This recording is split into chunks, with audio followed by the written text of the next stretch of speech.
BJP తీరుపై party ఎమ్మెల్యేలు అసంతృప్తి వ్యక్తం చేస్తున్నారు. అసెంబ్లీ సమావేశాల సందర్భంగా పార్టీ నుంచి తమకు ఎలాంటి సపోర్ట్ ఉండట్లేదని ఆవేదన వ్యక్తం చేశారు. బీజేపీ వ్యవస్థ ఎలా ఉందో అర్థం చేసుకోలేకపోతున్నామని చెప్పారు.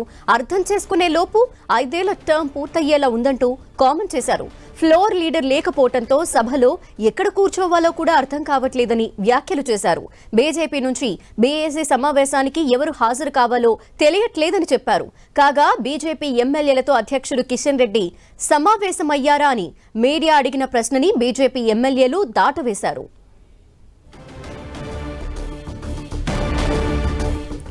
ఇదే విషయంపై అసెంబ్లీ దగ్గర నుండి మా ప్రతినిధి అజయ్ డీటెయిల్స్ అందించడానికి సిద్ధంగా ఉన్నారు. అజయ్, ధనలక్ష్మి, బీజేపీ తీరు పట్ల ఆ పార్టీ ఎమ్మెల్యేలు కొంత అసంతృప్తితో ఉన్నారని చెప్పుకోవచ్చు. ఎందుకంటే ఇప్పటికీ ఫ్లోర్ లీడర్ ఎంపిక అనేది జరగలేదు. అసెంబ్లీ స్టార్ట్ అంటే ఈ తెలంగాణలో గవర్నమెంట్ వచ్చిన తర్వాత మూడోసారి ఎన్నికలు జరిగాయి. ఈ మూడోసారి ఎన్నికలు జరిగి రిజల్ట్స్ వచ్చి కూడా దాదాపు 2 నెలలు కావస్తున్నా కూడా బీజేపీకి సంబంధించినటువంటి బీజేఎల్పీ లీడర్ను ఎంపిక చేసుకోలేదు. 8 మంది ఎమ్మెల్యేలు గెలిచినప్పటికీ కూడా తమ ఫ్లోర్ లీడరు ఎంపిక చేయకపోవడం పైన జాతీయ నాయకత్వం పైన ఎమ్మెల్యేలు అయితే కొంత అసంతృప్తిగా ఉన్నట్లుగా మనకు కనబడుతుంది. అయితే బీజేపీకి సంబంధించి ఇప్పటికీ అసెంబ్లీలో ఎలా వ్యవహరించాలన్న దానిపైన వారికి దిశానిర్దేశం చేయలేదు. ఎల్పీ సమావేశం నిర్వహించలేదు. అసెంబ్లీ సమావేశాల ముందు దీనిపైన వారు కొంత అసంతృప్తి వ్యక్తం చేస్తున్నారు. ముఖ్యంగా బీజేపీలో గెలిచినటువంటి 8 మంది ఎమ్మెల్యేలలో 6 ఎమ్మెల్యేలు ఇతర పార్టీల నుండి బీజేపీకి వచ్చిన వారని చెప్పుకోవచ్చు. అయితే ఈ నేపథ్యంలో ఈ బీజేపీ సిస్టమ్ ఎలా ఉంటుంది అర్థం చేసుకునే లోపే 5 ఏళ్ల టర్ము పూర్తయ్యేటట్లు ఉందనే విధంగా వారు కొంత ఆసక్తికరమైనటువంటి కామెంట్స్ కూడా చేస్తున్నటువంటి సందర్భం అయితే మనకు కనబడుతుంది.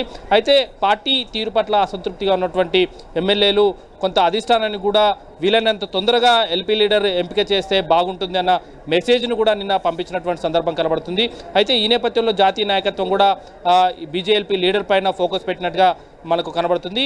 అయితే బీజేఎల్పీ లీడర్ విషయంలో 4 లీడర్లు పోటీ పడుతున్నారు. అందులో గోషమాల్ నుండి 3 సార్లు గెలిచినటువంటి రాజాసింగ్, అదేవిధంగా నిర్మల్ నుండి 2 సార్లు గెలిచినటువంటి ఏదైతే మహేశ్వర్ రెడ్డి, అదేవిధంగా పాయల్ శంకర్, ఆదిలాబాద్ నుండి గెలిచినటువంటి పాయల్ శంకర్, అదేవిధంగా ఏదైతే కేసీఆర్ పైన రేవంత్ రెడ్డి పైన ఇద్దరిపైన గెలిచినటువంటి కామారెడ్డి నుండి గెలిచినటువంటి వెంకటరమణారెడ్డి, వీళ్ళు 4 పోటీ పడుతున్నారు. ఈ నేపథ్యంలో కొంత 2 సార్లు గెలిచినటువంటి అనుభవం ఉన్నటువంటి మహేశ్వర్ రెడ్డి వైపు పార్టీ మొగ్గు చూపుతున్నట్టుగా కొంత సమాచారం అయితే అందుతుంది. ఈ రోజు లేదా రేపు ఎల్పీ లీడర్ను ప్రకటించే అవకాశం ఉన్నట్టుగా కూడా తెలుస్తుంది. అయితే పార్టీ తీరు పట్ల, పార్టీ వ్యవహారాల పట్ల అయితే కొంత ఎమ్మెల్యేలు అసంతృప్తిగా ఉన్నారని చెప్పుకోవచ్చు. ధనలక్ష్మి, మరొక రాజాసింగ్ వ్యాఖ్యల్ని ఏ విధంగా అర్థం చేసుకోవాలి? పార్టీ పైన ఆయన అసంతృప్తి వ్యక్తం చేస్తున్నారు అనుకోవాలా, లేదంటే అధ్యక్షత వహిస్తున్న కిషన్ రెడ్డి పైన తన అసంతృప్తి వ్యక్తం చేస్తున్నారు అనుకోవాలా?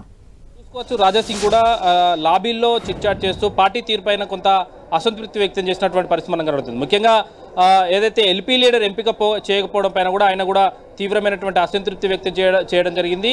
అయితే ఎల్పీ లీడర్ ఎంపిక చేయకపోవడం వాస్తవంగా చాలా లేట్ అవుతుంది. దీని కొంత ఇబ్బందికరమైన విషయం. వీలైనంత తొందరగా దీనికి సంబంధించినటువంటి కార్యాచరణను పూర్తి చేయాలంటూ కూడా ఆయన ఇటు కిషన్ రెడ్డిని అయితేనేమి జాతీయ నాయకత్వం, ఎందుకంటే బీజేపీ రాష్ట్ర అధ్యక్షుడు కిషన్ రెడ్డి ఎల్పీ లీడర్ ఎంపిక పైన చొరవ తీసుకోవాల్సి ఉంది. జాతీయ నాయకత్వానికి ఈ విషయాన్ని ఇంటిమేట్ చేయాల్సి ఉంది. అయితే జాతీయ నాయకత్వం కూడా పార్లమెంట్ ఎన్నికల నేపథ్యంలో కొంత బిజీగా ఉన్న నేపథ్యంలో దాన్ని కొంత ఎక్కువసార్లు గుర్తు చేయాల్సిన బాధ్యత అయితే రాష్ట్ర అధ్యక్షుడిగా కిషన్ రెడ్డి పైన ఉంటుందంటూ కూడా రాజాసింగ్ చెప్తున్నటువంటి పరిస్థితి కనబడుతుంది. అయితే ఇటు బీజేపీకి సంబంధించి ఆయన కొంత చిట్చాట్ చేస్తూ ఆసక్తికరమైన వ్యాఖ్యలు చేయడం జరిగింది. బండి సంజయ్కి అనుకూలంగా నేను కరీంనగర్లో ఆయనకు మద్దతుగా సభను నిర్వహిస్తాను, జాతీయ నాయకత్వం కూడా నన్ను జైరాబాద్ నుండి పోటీ చేయమని అడుగుతున్నప్పుడు కూడా ఎంపీగా పోటీ చేసే ఉద్దేశం నాకు లేదు అంటూ కూడా ఆయన కమెంట్స్ అయితే చేసినటువంటి పరిస్థితి మనం చూసుకోవచ్చు.